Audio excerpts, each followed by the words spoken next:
እንዴት አላችሁ ተመልካቾቼ? ሰላም ናችሁ? እኔ በጣም ሰላም ነኝ። ሳምንቱ እንዴት አለፈ? እንዴት ነበራችሁ? ንገሩኝ። አነባለሁ። አዲስ ሆናችሁ ሜላት እባላለሁ። በዚህ ቻናል ምግብና ጣፋጭ ነው የማዘጋጀው። ቻናሌ ሰብስክራይብ እያደረጋችሁ የቻናሌ ቤተሰብ ሆኑ። አዳዲስ ምግቦችን ታያላችሁ። አዳዲስ ምግቦችን ነው የምሰራው። ለዛሬ ደግሞ ይዤላችሁ የመጣሁት ምግብ አይነት እንግዲህ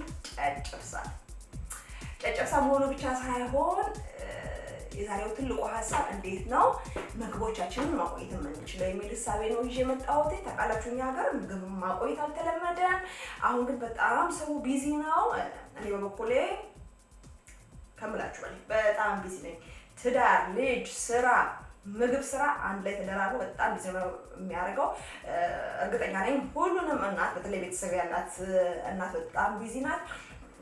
ሰው እንግዲህ ለዛ የሚሆን እንዴት ነው የምንፈልገውን ጨጨብሳ በየቀኑ ፍሬሽ ቆንጆ መብላት የምንችለው የሚለውን ነገር ነው ለቤት የምንሞክረው። በዛው ማያይዘን ደግሞ ለቢዝነስ የሚፈልግ ሰው ካለ በሚፈልገው ሰዓት ተዘጋጅቶ ቆንጆ ሆኖ ማቅረብ እንዴት ነው የሚችለው ቆንጆ ነገር ፍሬሽ ነገር የሚለው ነገር አብረን ይዘን ለማየት እንሞክራለን።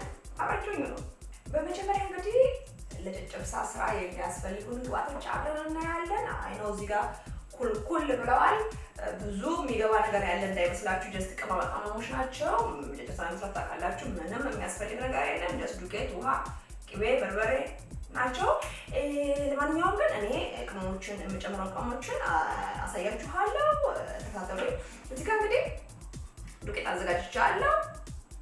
ውሃ አለ፣ ጨው አለ። ግራሙን ወይ መጠኑን ማለራችሁ አንድ ዱቄታችሁ እንዳስፈላጊነቱ ማንንም ሀበሻ ቂጣ ማጋገር ይችላል። ስለዚህ ለዛ ነው ያን ያህል ይሄን ያህል ጨምሩ ማላችሁ በጣም እንደምትፈልጉት እና ትጨምራላችሁ። እዚህ ጋር ድንብላ አዘጋጅቻለሁ። እዚህ ጋር ኮረሪማ አለኝ። ይሄ በርበሬ አለኝ ማለት ነው። ቅቤ አዘጋጅቻለሁ። እሱን ቀጥለን የምናየው ይሆናል። በመጀመሪያ ግን የምናየው እንዴት ነው ቂጣችንን የምንሰራው ማለት ነው የሚለው ነገር ነው። እንደ በርበሬ ውስጥ እንዳለው ወይም በሚጣናም ሰው በበርበሬ እናንተ ናችሁ የምታውቁት።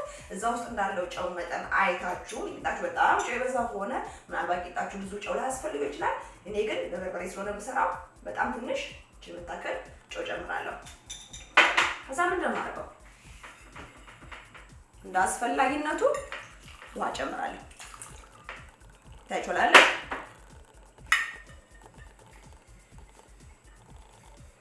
እዚህ ጨምራለሁ።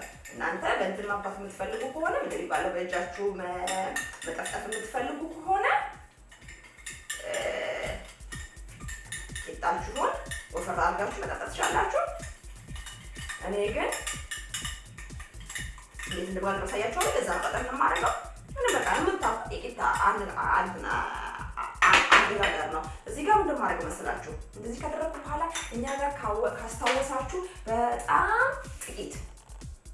በጣም ጥቂት ምናልባት ለ20 ኪሎ ስንዴ ሊሆን ይችላል። በጣም ትንሽዬ ድንብላል ወይ አብሻ ላሽን ይጨምራሉ። ስለዚህ እኔ ምንድን ማድረገው በጣም ጥቂት፣ ለዛ ነው አሁን የምጨምረው። ይታያችኋል። ድንብላል እቺ ምታከል እጨምራለሁ ማለት ነው። ምክንያቱም ብዙ ድንብላል ጨምራችሁ ብዙ ኮረሪማ አድርጋችሁ ወጥ እንዳይልባችሁ ማለት ነው ቂጣችሁ። ስለዚህ ምንድን ማድረግ መስላችሁ እንደገና አብሬ እንደዚህ አማስላለሁ። ዱቄቱ ላይ እናንተ መጨመር ትችላላችሁ። ምንም ችግር የለውም። እንደምትፈልጉት እንደምትወዱት ታይቷል አይደል? በቃ አለቀ። ተቦካ ማለት ነው። ከማጠቀም እንደማረጋው እዚህ ጋር በዘይት ያሰስኩት ብራንትን መጥበሻ አለኝ። የሚቀጥለው ስራ የሚሆነው መጥበሻዬ ማጋር ማለት ነው። መጥበሻችን ብሎልናል በምንፈልገው መጠን። ከዛ በመቀጠል ሊጤን ነው የማደርገው። እናንተ በእጃችሁ ወፈር አድርጋችሁ ጋግራችሁ ማረግ ትችላላችሁ። እኔ ግን ለጊዜው እንደ የሱማሌ እንጀራ አይታችሁ ታውቃላችሁ? እንደ ሱማሌ እንጀራ እንደዚህ አድርጌ ነው የምጋግረው። እንደዚህ አድርጌ ነው የምጋግረው። እናንተ እንደምትፈልጉት አድርጋችሁ መጋገር ትችላላችሁ። ያው ቂጣ ነው። በነገራችን ላይ ይሄ ምንድን ይባላል የሀገር ቤት ስንዴ አይነት ከተገኘ ለምሳሌ ያልተፈተገ በየሱቁ ካለ እኔ አሁን ለምሳሌ እንደሱን ያደረኩት ወይም ጥቁር ስንዴ ካለ ሞር ተመራጭ ነው። ጤፍ ካላችሁ ጤፍ ደግሞ ለጨጨብሳ በጣም አሪፍ ነገር ነው። ስለዚህ በዛ መጠቀም ትችላላችሁ።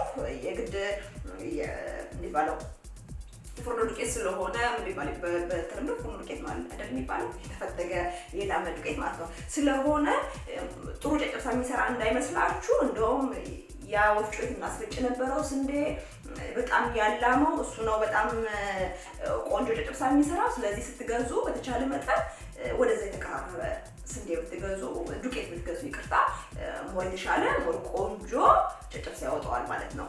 ስለዚህ እንግዲህ ይኸው የቂጣዬ በዚህ ሆኖልኛል። በወፍራሙ ጋግራችሁ ነግሬያችኋለሁ። በእጃችሁ መጠጣት ትችላላችሁ። እኔ ጀስት የኔ የቂጣ ጋገር ልምድ ነው። አሌስ እንደዚህ ቆርጬ መብላት ካልፈለኩ በስተቀር ለጨጨብሳ ስጠቀም ብዙ ጊዜ እንደዚህ መጋግረው ተጨላለ።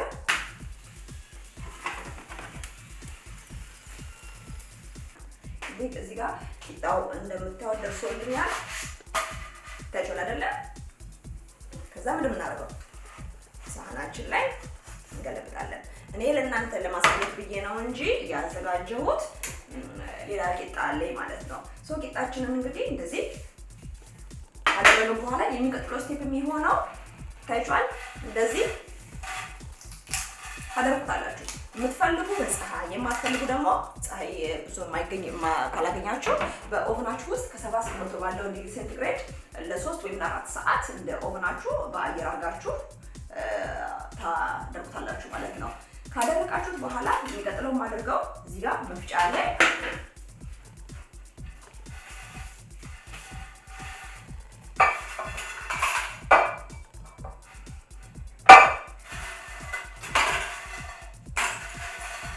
እንደዚህ ያደረጋችሁ ወይም ደግሞ በሙቀጫ ስንዴ ምናምን እንደሚከተለው ማለት ነው። በሙቀጫ እንትላላችሁ ማስፈጫላችሁ ማለት ነው። ትወቅጣላችሁ ይከፍታል።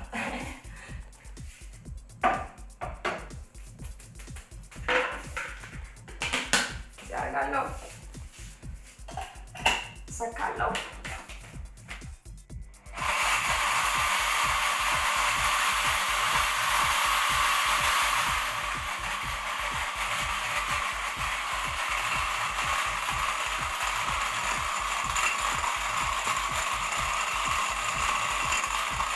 የሚቀጥለው እንግዲህ ነገር የሚሆነው ቂጣችሁን ነግሬያችኋለሁ። ተጋግሯል፣ ደርቋል፣ ፈጭተነዋል። በፀሐይ ወይ በኦቭን ውስጥ ማድረግ ትችላላችሁ ብያችኋለሁ።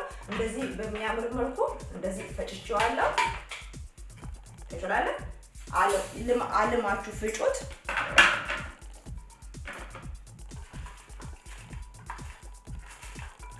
ትችላላችሁ በዚህ መልኩ ማለት ነው። የቂጣ ድርቆሽ ማለት ነው። የቂጣ ድርቆሽ መፍጨት ወይም መውቀጥ። በሙቀጫ ቆንጆ አድርጋችሁ መውቀጥ ትችላላችሁ። ታይችላላችሁ።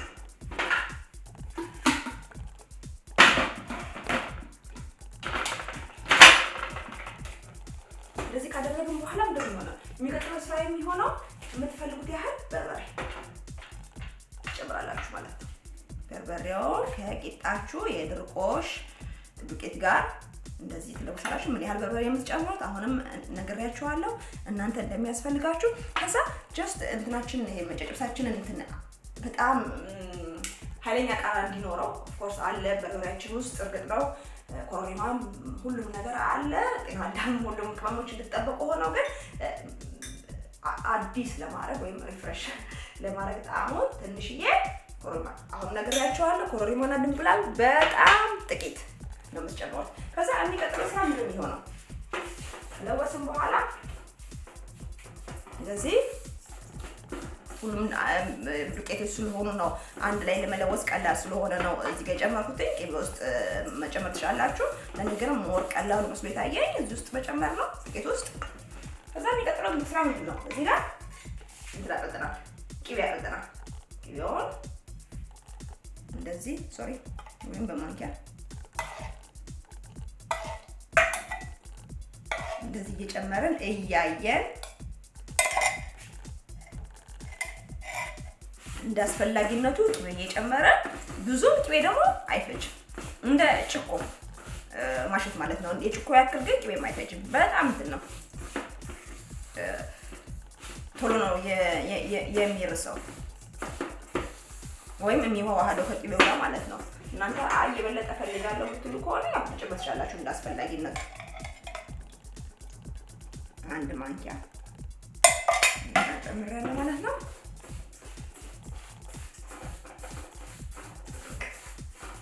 እንደዚህ ከለወስን በኋላ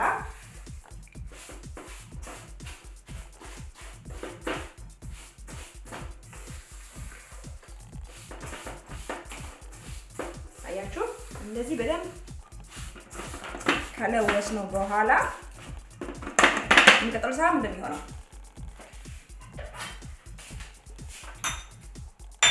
የሚቀጥለው ስራ የሚሆነው ታይቷል አይደለ? መልኩን ራሱ ቀይሯል። ከለወስን በኋላ የምናደርገው ነገር ቢኖር ከፈለጋችሁ በእንደዚህ አይነት ፕላስቲክ ወይም በምትፈልጉት በእንደዚህ አይነት ፕላስቲክ ማለት ነው፣ ወይም በምትፈልጉት አይነት ፕላስቲክ ውስጥ ጨምራችሁ ጥቅልል አድርጋችሁ በደንብ ጥብቅ አድርጋችሁ አየሩን አውጥታችሁ ብቻ በዚህ ላስቲክ በእንደዚህ አይነት ፕላስቲክ ቢሆን ይመረጣል። ጥቅልል አድርጋችሁ ፍሪጃችሁ ውስጥ ማድረግ ትችላላችሁ። እንደዚህ አይነት ቅርጽ ያወጣል ማለት ነው። ከዛም እንግዲህ የምታደርጉት ነገር ቢኖር እንቁላል መቁረጫ ወይም ይሄ ክር የኬክ መቁረጫ ምናምን ካላችሁ በሱ እየቆረጣችሁ ስላይስ እየከተፋችሁ እየቆረጣችሁ ከወጣት በሚፈልጉት ሳይዝ እያደረጋችሁ መጠን ያደርጋችሁ እየወላችሁ መሄድ ትችላላችሁ ማለት ነው። ለኔ ግን በጣም ቀላሉ ከልጄ ጋር ምሰራ በጣም የሚያዝናናት ነግራቸው ልጆች አሉኝ እና ትልቁ 5 ዓመት ሆነውና የሚያዝናናት ነገር ቢኖር እንደዚህ ነው። እዚህ ውስጥ በቀት ተቻላለ እንደዚህ አይነት ሞልድ የቾኮሌት መስሪያ ሊሆን ይችላል። የምትፈልጉት ነገር የኩኪስ መስሪያ ሊሆን ይችላል። የምትፈልጉት ሞልድ ካላችሁ ቤታችሁ ወይም ገዝታችሁ በጣም ርካሽ ነው። በሳንቲም ደረጃ ነው የኩሽና ዕቃ መሸጫው። እንደዚህ አድርጋችሁ እያንዳንዱን ትሞሉትና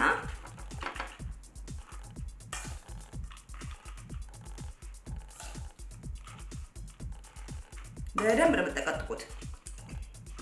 አየሩ ከውስጥ መውጣት አለበት።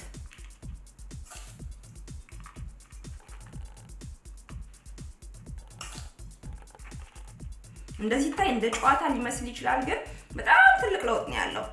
ከአይን ለከማየት አኳያ ስራን ከማቅለል አኳያ ጠዋት አሁን ተነስቼ ለነሱና ትምህርት ቤት አዘጋጅ ነው ታውቃላችሁ። ፀጉር ማስተካከል አለ፣ ቁርስ ማቅረብ ምናምን እኔ የራሴ አዘጋጃለሁ ስራ ለመሄድ። ትምህርት ቤት መርፈድ የለበትም፣ ስራ መርፈድ የለበትም። ኢቭን መብላት እንኳን ብንፈልግ ጨጨብሳ እኔ ሞራሉም የለኝም ጠዋት ተነስቼ ቂጣ ጋግሬ የመስጠት ማለት ነው። ገብቷችኋል? እንደዚህ ግን ከሆነ የሚፈልገው ሰው በሚፈልገው መልኩ የሚፈልገውን ያህል መብላት ይችላል ማለት ነው። ባለቤታችሁ ሆነ የቤተሰብ አባል ጠቅላላ ማለት ነው። ኢቭን እኔን እንኳን አይጠይቁኝም ማለት ባለቤት የምትመለከተ ማለት ነው። ኖርኩም አልኖርኩም ቤት የተዘጋጀ የተስተካከለ ቁርስ አለ ማለት ነው። እናት የሆነ መቼም ያውቀዋል። ኢቭን እንትን ምንድነው የግድ ደግሞ እናት ስለ እንግዲህ እኔ ስለሆንኩ ያው ኤክስፒሪየንስ ነው እንጂ ለእናት ብቻ ነው የሚሆነው ማለት አይደለም። ኢቭን ለሲንግሎች ለወንደላጤ ራሱ ለሚፈልገው ሰው ይዞ ስራ ቦታ ሲሄድ 2-3ቱን ይዞ ቢሄድ በፖርሳው ሴቲንግ ፖሊሽ በፖርሳው አርጋ ሲርባት እንደ ፍሩት ማለት ነው፣ እንደ ስናክ ማለት ነው። እንትን ደግሞ ስላለው ይሄ ደግሞ ቅቤ ስላለው ይሄ የማጥገብ ኃይሉ ከፍተኛ ነው። በዚህ ላይ ደግሞ ስንዴውም ያዝ ያደርጋል አይደል? ያጠግባል። እንዴት በልታችሁት እንደ ፍሩት ወዲያው የሚጠፋ ምግብ አይደለም። ቅቤ ደግሞ በጣም ስለማይፈጅ እውነቴን ነው የምላችሁ። ለዚህ ሁሉ ቂጣ እንግዲህ እኔ አይታችሁኛል 3 ምናምን ማንኪያን የጨመርኩት 3-4 ማንኪያን የጨመርኩትኝና ከዛም ያነሰ ራሱ መጨመር ትችላላችሁ። እንትን አይደለም ስትበሉት የሚያስፈራ ደግሞ በየቀኑ ቅቤ እየበላሁ ብላችሁ የምትፈሩት ነገር አይደለም። እና ይሄንን ነግራችኋለሁ በመጠንቀቅ አየሩን በደንብ እስከሚወጣ ድረስ መደምደም አለባችሁ። እንደዚህ አንዴ ሰራችሁ ለብዙ ጊዜ ሊያገለግላችሁ። እንደምታዩት እንግዲህ እንደዚህ በደንብ ከደመደምነው በኋላ ጥቅጥቅ አድርጌዋለሁ። መጠቀቁ አንደኛ ቅርጹ ይዞ እንዲወጣ ያገለግላል። ሁለተኛ ነገር ደግሞ ትንሽም እንኳን ቢሆን ስንበላው ብዙ እህል ስላለው ቆንጆ ነው ማለት ነው። ዝም ብለን አይደል ተሸክመን የምንዞረው ማለት ነው። እንደዚህ ካደረግን በኋላ ምን የሚቀጥለው ስራ ሊሆን መሰላችሁ? ቀስ ብለን እንደዚህ አድርገን ማለት ነው አየር እያስገባን እንደዚህ ለማውጣት እንሞክራለን።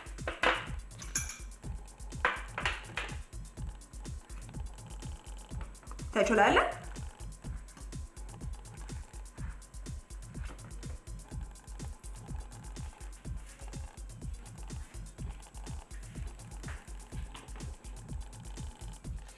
ከዛ በመቀጠል እንግዲህ በሞልድ ያወጣነውን ጨጨብሳ ፍሪጃችን ውስጥ እንከታለን ማለት ነው ለግማሽ ሰዓት ያህል። ከዛ በምንፈልገው ሳይዝ ይወጣልናል ማለት ነው። እኔ እዚህ ጋር የተስተካከለ የሁለት ቀን የምጠቀምበት ከቁርስ ተረፈን እንናለ ሌላ ያዘጋጀሁት የነበረ አለ ነው አብረን እዚህ ጋር እናወጣለን። ታይቶላለ እስቲ ንገሩኝ፣ ይሄንን እንደዚህ ሆኖ ጨጨብሳ መብላት የማይፈልግ ማን ነው?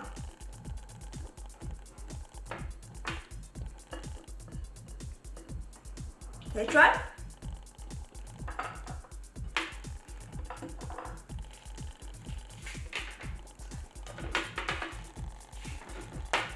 ሲመልኮ ታይቶላለ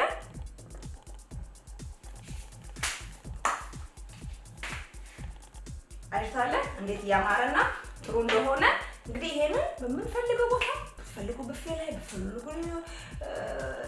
የትም የልጆች ፓርቲ ላይ በጣም የሚያምር ዲዛይን ያለው እናንተ በምትፈልጉት ዲዛይን ማለት ትችላላችሁ። የምትፈልጉት ቦታ ማቅረብ ትችላላችሁ። ስብሰባ ላይ ሊሆን ይችላል፣ እንደ ስናክ ብፌ ላይ ሊሆን ይችላል። ሲበላ እጅ ብዙ አትናይልም፣ አያቆሽሽም። ሁሉ ጊዜ ፓርቲ ላይ ፒዛና ካፕኬክ ሱሲ ምናምን ብቻ ማቅረብ የለብንም። የኛንም ምግብ በዚህ መልኩ አሳድገን አሳምረን ማቅረብ እንችላለን ማለት ነው። ለመበል ቀላል አድርገን ለመስተናገር ቀለል አድርገን ማቅረብ እንችላለን ማለት ነው። ብትፈልጉ ደግሞ እንደዚህ አድርጋችሁ እንደኔ ለምሳሌ እዚህ ውስጥ እንደዚህ ከትና እስከ 4 ወር 3 ወር ድረስ ፍሪጅ ውስጥ ይቀመጣል። ባለቤቴም ሲፈልግ ጠዋት የሚፈልገው ካፌ ጋር ስፕሬሶ ብትሉ እስቲ ወጥ እንደዚህ ራሱ ተሻለ። ይሄንን ሁለት እንደዚህ አቅርባችሁ መጨረሻ የባለሙያ ስራ ነው ማለት ነው የሚመስለው። እንደዚህ አድርጋችሁ ለአንድ ለእንግዳችሁ፣ ለጓደኛችሁ፣ ለባለቤታችሁ በሉ ብታቀርቡት በጣም አሪፍና ላይን የሚስብ ቆንጆ ከካፌ ጋር መበላት ያለበት ወይም ከሻይ ጋር መበላት ያለበት ነገር ነው። እንግዲህ ሌላ ምን ልላችሁ እችላለሁ? ለንግዳችሁ ለሱቃችሁ ብታቀርቡት ራሱ ተበላሸብኝ ዛሬ ሰርቼ ለነገ ማቅረብ አልችልም ደረቀብኝ ምናምን ማለት አትችሉ የሚለው ነገር ይቀራል ማለት ነው። በየፍሪጃችሁ አስቀምጣችሁ ስለማይበላሽ በምትፈልጉት ሰዓት ሰውየውም ጤናማ ምግብ በልቶ እናንተም ንብረታችሁ ሳይበላሽ ውጤታማ የሆነ ስራ መስራት ትችላላችሁ ማለት ነው። ለዛሬ እንግዲህ ያለኝ ቪዲዮ ይሄን ይመስል ነበረ። ሰብስክራይብ ማድረጋችሁ እንዳትረሱ። ብዙ ቪዲዮ ማየት የምትፈልጉ ከሆነ ከኔ አዲስ ስራዎች እንደዚህ አይነቶችን ይዤ እመጣለሁኝ። ከወዳችሁት ማን ሼር፣ ሰብስክራይብ፣ ላይክ ማለት ነው ማድረጋችሁን አትርሱ። እስከዛው በቪዲዮ እንድትዝናኑ ተስፋ አደርጋለሁ። የሚቀጥለው ቪዲዮ እስከምንገናኝ ሰላም ሁኑ።